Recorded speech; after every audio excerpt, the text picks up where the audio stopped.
वारकरी पंथातले दर पंधरवाडीला आमच्या इथे भजन राहायचं आणि त्या याच्यातून आपण प्रामाणिक राहून आपलं काम कसं पुढे न्यायचं हा दिलेला त्यांनी वारसा आणि त्या माध्यमातून पुढे प्रवास सुरू झाला. मुलांनी आता निदान शेती करू नये म्हणून मोठ्या भावासोबत मी नागपूरला आलो. मोठा भाऊ तत्पूर्वी 5 वर्षापूर्वी नागपूरला आला होता. इथे आल्यानंतर मोठ्या भावाचा हात धरून इथे आलो आणि ही जी पुण्यभूमी आहे या पुण्यभूमीमध्ये येण्याकरिता कैलासवासी दामगडे सर, गेले सर, कैलासवासी MR Joshi sir, Deshpande sir, कैलासवासी शंकरराव पाध्ये, ॲडव्होकेट अशोकराव बनसोड यांच्या आशीर्वादामुळे मी या पुण्यभूमीपर्यंत पोहोचण्यात यशस्वी झालो. इतक्या मोठ्या लोकांच्या कृपेने इथपर्यंत आलो. ते कार्य पूर्ण होईल की नाही त्याचा एक मनामध्ये शंका होती, परंतु आपण ठरवलेलं कार्य हे पूर्ण होतं. 28 वर्ष शांतीनगरला गेलो, तिथे 28 वर्ष घालवले. त्यावेळेस असणारे तिथे Bhide sir, Atmale sir, Panchbai sir, Bharat sir, Masurkar sir, Kote sir, Thackeray sir यांच्या सहवासात काम कसं करायचं हे शिकलो. ग्रामीण भागातून आलो असल्यामुळे थोडं मागारलेलंच राहायचं, परंतु हळूहळू कॉन्फिडन्स वाढत गेलं. आपलं काम, आपली मेहनत, आईवडिलांची शिकवण असं करत करत सुपरवायझर, असिस्टंट हेडमास्टर आणि हेडमास्टर अशा प्रत्येक स्टेप्स पर्यंत आलो. कोरोना काळ आला, पूर्ण डिटेल सांगणं शक्य नाही, परंतु आम्ही सावरलो.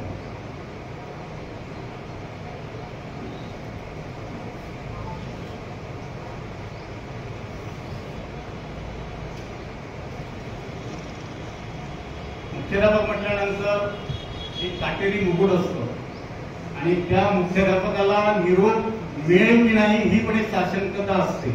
त्याच्यामुळे मगाशी ज्या आपल्या सविता देवींनी भाषण केलं त्यावेळेस मी तिला नेहमी म्हणायचं की माझ्या निरोप समारंभाला कोणी भाषण देणार नाही, तू देशील बरं, कारण मी माझा एक पक्का माणूस तयार करून ठेवला. बाकीचे देतील की नाही याची शंका वाटायची, कारण की एवढा स्पष्ट बोलणारा माणूस लोकांना आवडत नाही. त्यांनी अगोदरच्या याच्यातून अनुभवलं. परंतु आपण केलेलं काम हे लोकांना जेव्हा पटते आणि त्या याच्यातून मग आपण पुढे जात असतो. एक मोठी जबाबदारी, एक मोठी शाळा, येणारे जाणारे इतके भरपूर की दिवसभर जरी तुम्ही ते थांबले, वेळ संपल्यानंतर घरून कधीच फोन आला नाही आणि फोन न आल्यामुळे मी आपल्या कामामध्ये उत्साह आहे. आणि तर एक ठराविक वेळ असतं, अहो झालंच नाही का, परंतु ते मात्र आमच्या घरी कधी कळत नाही. एका विशिष्ट वेळेपर्यंत फोन कधी येणार नाही. त्यांना माहिती आहे की आपला नवरा हा योग्य ठिकाणीच काम करतो आहे म्हणून हा त्यांचा विश्वास, त्यामुळे मी हे सर्व करू शकलो. शिस्त ठेवणं काही सोपं काम नाही आहे. विद्यार्थ्यांना शिस्त लावताना एकदमदा पोलीस स्टेशन मध्ये पण जावं लागलं आणि पोलीस स्टेशन मध्ये जात असताना Tevatkar sir, Rathod sir, Waghmare sir आणि अन्य काही सोबत होते, सावरकर सर वगैरे, आम्ही पोलीस स्टेशन मध्ये गेलो. परंतु आपण केलेलं काम हे चांगलं आहे हे त्यांना पण पहिलेच माहिती होतं, कारण की माझ्या संपर्कात आले होते लकडगंज पोलीस स्टेशन मध्ये. तिथला एक पोलीस अक्षरच्या बाहेर धावत आला, अरे सर म्हणे मला तुमचं काम माहित आहे, तुम्ही असंही करू शकणार नाही. आणि परमेश्वर कृपेने, गुरु कृपेने आम्ही त्यातून बाहेर आलो. असे एक नवे अनेक असे प्रसंग आले. शाळेचे पर्यवेक्षक Bhavsi sir, Savarkar sir, most active person Savarkar sir, आणि एक प्रकारची ऊर्जा मिळायची प्रत्येकाच्या मध्ये. सांस्कृतिक विभाग, वेळेवर 7:45ला कार्यक्रम सुरू झाला पाहिजे. आम्ही 7:30 7:45ला येणारे सर्व लोक 7:45ला कार्यक्रम सुरू करायला लागलो. त्यावेळेस सर्वजण इथे 7 वाजता हजर राहायचे. पाऊस असो काही असो तरी आमचा कार्यक्रम वेळेवर राहायचा आणि निसर्ग सुद्धा आमची तयारी, आमचा कॉन्फिडन्स पाहून वेळेवर माघार घ्यायचा. इतका पाऊस आला परंतु आमच्या कार्यक्रमात आजपर्यंत एकदा पाऊस आलेला नाही. आणि त्याच्यामुळे भगिनी मंडळाचा असलेला आम्हाला सहभाग, भगिनी मंडळांची प्रत्येक आवड, प्रत्येक व्यक्तीमध्ये काही ना काही कौशल्य असतं. ते कौशल्य फक्त आपण हेरणं अत्यंत आवश्यक आहे. मॅडमने सांगितलं की ऍडमिशनचे प्रश्न असो, पालकाचे प्रश्न, पालक हा केंद्रबिंदू ठेवला. आपण लोक पालकांना किंमत देत नाही. असं वाटतं एकदा मुलगा शाळेत आला की आटोपलं. कॉम्पिटिशनचं युग आहे. कॉम्पिटिशनच्या युगामध्ये आपण लोकांना काहीतरी द्यायला पाहिजे. लोकांजवळ खूप पैसा आहे, फक्त तो कसा काढावा याकरिता आपण जर प्रयत्न केले तर आपण तिथपर्यंत सहजपणे पोहोचू शकतो, असा माझा ठाम विश्वास आहे. आणि ते आम्ही केलं. 700 पर्यंत गेलेली संख्या आम्ही या 3 वर्षामध्ये 900 पार करत आहे. त्याचा मला अभिमान वाटतो. साधं ऑफिसचं काम म्हटल्यानंतर कपिल भाऊ, आपले लोहारकरजी, सविताताई, आमचे शेखर भाऊ, सुभाष भाऊ आणि इतर सर्व 40% यश हे ऑफिसच्या कामावरती अवलंबून असतं. आलेला कोणताही व्यक्ती हा जर म्हणजे नाराज होऊन जर परत गेला तर लोक नाराज होतात.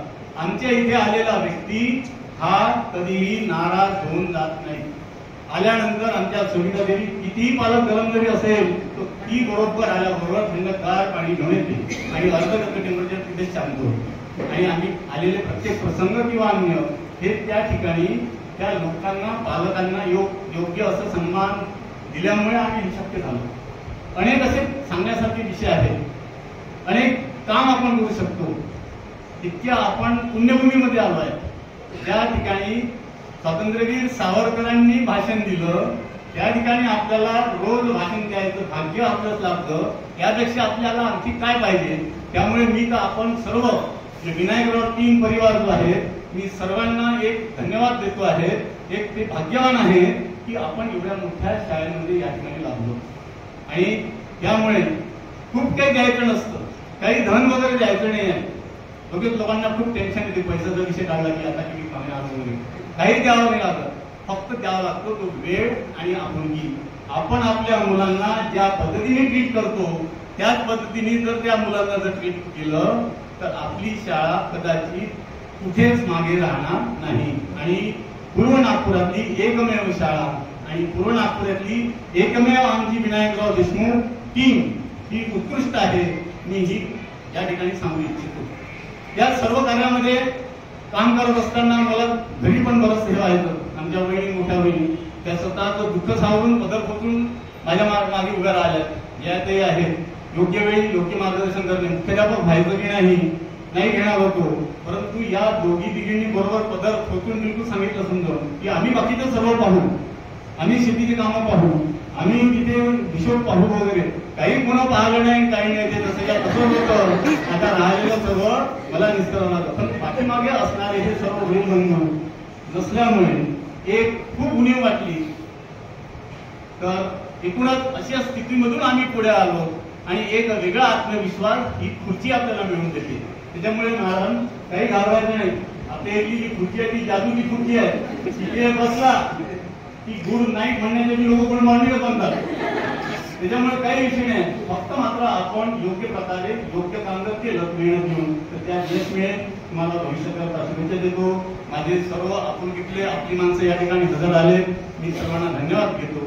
आणि या ठिकाणी काही जणांची नावं कदाचित राहिले असतील तर त्या सर्वांना मी धन्यवाद देतो. तुमच्या ऋणातच राहतो आणि धन्यवाद.